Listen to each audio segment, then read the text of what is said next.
खालापूर तालुक्यातील उद्योजक दिलीप सोनाजी जाधव यांनी आपल्या व्यावसायिक प्रवासात नवे पर्व सुरू केले आहे।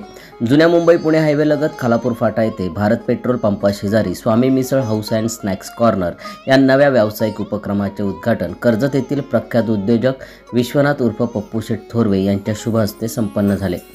या प्रसंगी उद्योजक पप्पू शेठ थोरवे यांनी दिलीप जाधव यांना नव्या व्यवसायाच्या शुभारंभाबद्दल हार्दिक शुभेच्छा दिल्या आणि उज्ज्वल यशासाठी शुभेच्छा व्यक्त केल्या आहेत।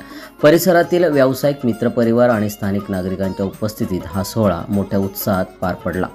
स्वामी misal house and snacks corner येथे स्वादिष्ट मिसळ, स्नॅक्स, थंड पेय आणि चहाच्या चवीचा आनंद घेण्यासाठी ग्राहकांची गर्दी दिसून येत आहे। उत्कृष्ट सेवा आणि स्वच्छतेचा मानदंड राखत ग्राहकांना चविष्ट पदार्थांचा आस्वाद देण्याचा निर्धार दिलीप जाधव यांनी व्यक्त केला आहे। सम्राट मराठी लाईव्हसाठी ब्युरो रिपोर्ट, खालापूर।